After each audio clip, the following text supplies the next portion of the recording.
Today we are looking at Poland, and our story begins in 1918. But let's take a moment to think about why does our story begin in 1918? What happens in 1918 in the world? Well, one very big thing happens for sure.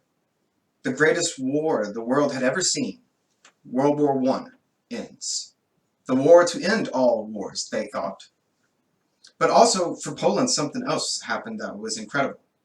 In 1918, Poland becomes an independent state for the first time ever. Most of the time, the Polish territory was controlled by Russia or Prussia.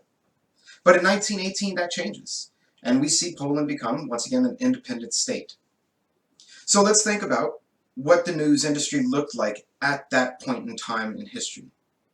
Well, newspaper circulation was extremely low, and it was aimed at elites, but for a very particular reason. When you're a country under occupation before 1918, those occupiers did not spend resources on your people, teaching them, giving them an education.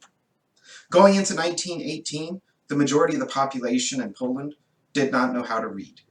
So of course newspaper circulation was low, and it was aimed at elites, because they were the only ones who could read it. Mirroring that, political parallelism was extremely high. Political parties either completely owned or operated almost every single piece of radio, newspaper, magazine, or tabloids. Journalistic professionalism at the moment was extremely low. There was, once again, no formal education, no training, there were no higher schools of journalism at the moment. And the role of the state was extremely high. Because for any government, when it is just starting off, it has to carve out the rules, the constitutions, how the game of politics actually works. So it's natural that the role of the state was exceedingly high at this point. Now, if we look at those values and we think about our models, newspaper circulation is low, political parallelism is high, journalistic professionalism is low, and the role of the state is high. Well, that looks exactly like the polarized pluralist model. However, the polarized pluralist model, that was modeled after countries that are advanced Western democracies, well-established democracies. Poland is not at all that right here in history. This should make us wonder about something very quickly about Poland as a case, and about the models in general. Now let's fast forward a little bit, and very quickly into the 1920s, Poland develops as a democracy, as an economy, and journalism develops as well. In the 1920s, we get our first higher school of journalism in Warsaw, the capital. So, what are some of these very quick effects? Economic development, democratic development, more ties with Western European democracies. Media freedoms are increasing. Going into the 1930s, however, the world is hit by the Great Depression. So, media and politics in Poland were still struggling as a very new country, but things were getting better. That is, of course, until 1939. Another very big thing happens to Poland. In 1939, Nazi Germany invades, and Poland loses its short-lived democratic freedoms. Now, all throughout World War II, a lot of things happen we're not going to go into, but one of the big things that does happen that matters for our entire conversation moving forward is that Poland does not become independent after World War II. In fact, Poland, before World War II ended, was given to Russia, which at the time was the Soviet Union. So into the 1940s, when the Soviet Union is really solidified as a union, and you get the Iron Curtain going up, the solidification of Soviet bloc countries, okay? We start to see something that we had never seen before. A communist-style media system. And this is what is implemented here in Poland. And so let's take a moment to think about what is a Soviet-style communist agenda, media system. Well, first let's think newspaper circulation. We're going to use our four variables from the model. Newspaper circulation was still low, okay? Political parallelism, extremely high at this point. Parties controlled everything. Oh wait, did I say parties? Oh, I meant to say Party, singular. Let's remember that. And what about journalistic professionalism? Well, as our models measure journalistic professionalism by democratic standards, journalistic professionalism is extremely low at this point in the communist era. But that does beg the question, and something we will come back to throughout our time in this course. What is journalistic professionalism? Are democratic standards the only standards of being professional? It's a valid question. But let's keep going. The role of the state at this point, once again, extremely high, because the state and the party are one in the same.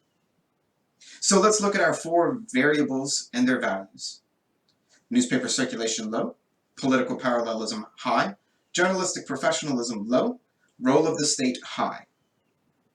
That looks exactly like the polarized pluralist model that we just described in democratic Poland.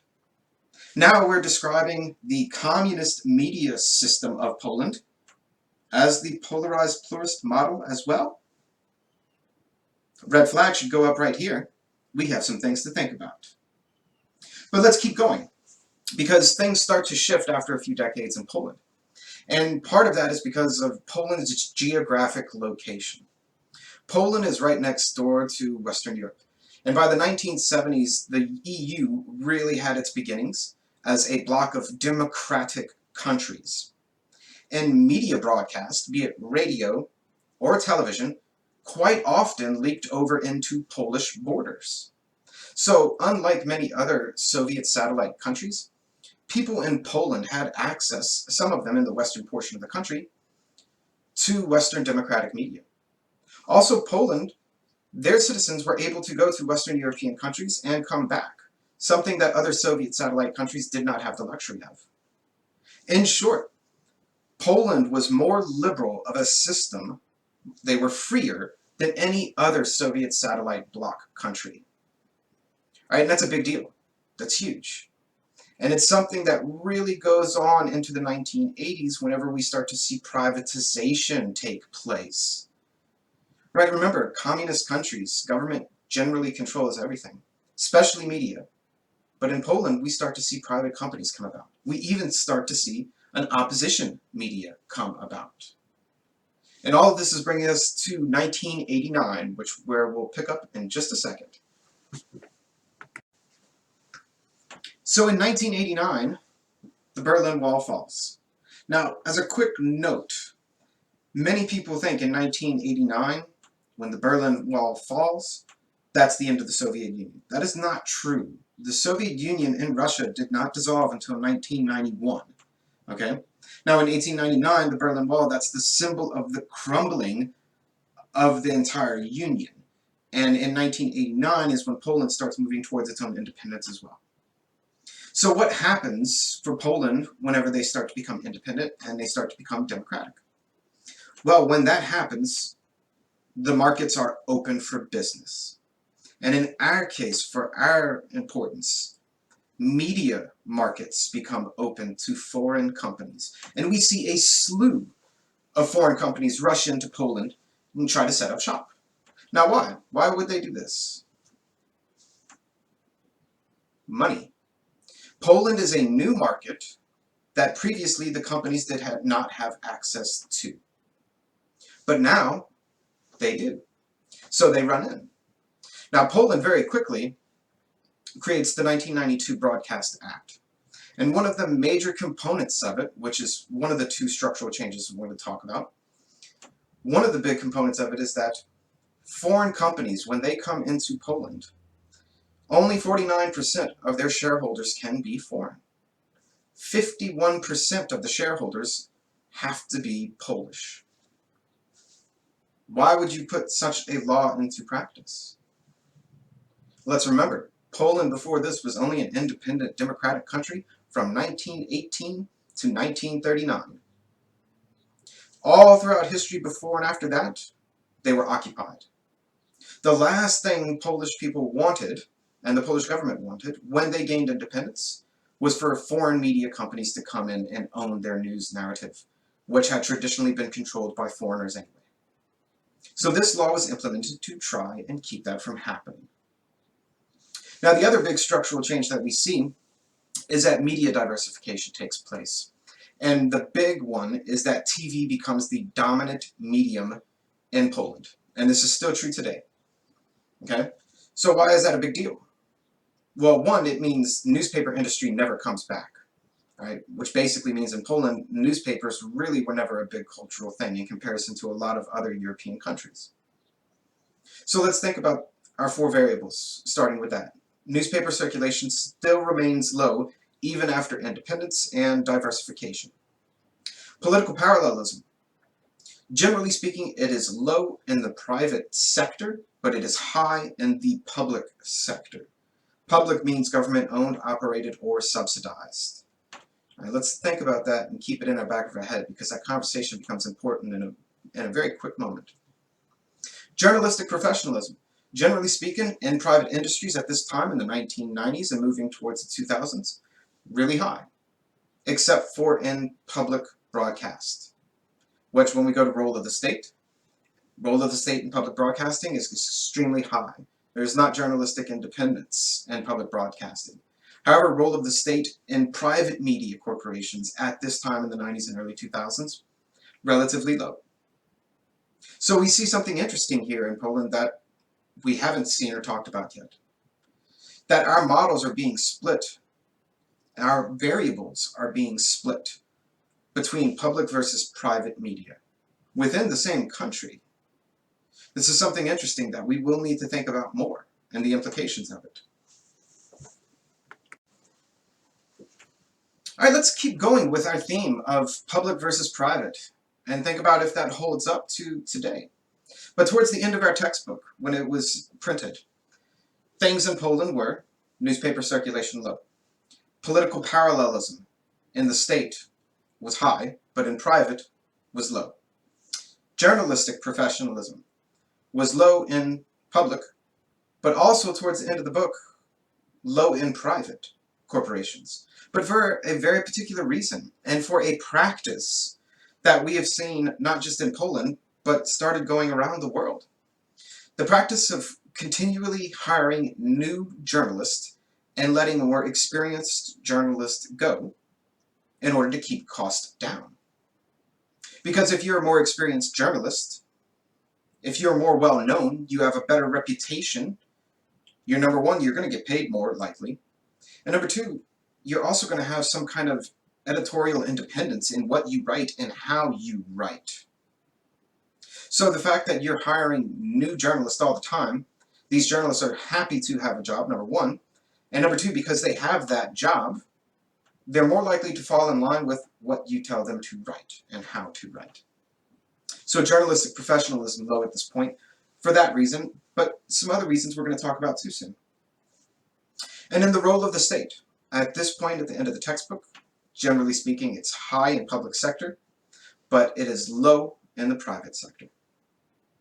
And the author talks about if we should expect Poland to move more towards the liberal model or more towards the democratic corporatist model. And in short answer, he's making this argument because Poland's now part of the European Union. The European Union is a democratic organization. So one would suggest and expect that its members slowly move towards democracy. The author's arguing he doesn't think that's going to happen. And part of the reason why is because of the history and the tradition of politics over media. Now, was he right? After the publishing of this textbook, where did Poland go? Well, let's look for a second and think about that. Freedom House. In the past 3 years, Poland in 2017 went from an 89 out of 100 free score to an 84 out of 100 free score. So it has dropped 5 freedom points as far as Freedom House goes in the past 3 years. Well, what about Reporters Without Borders?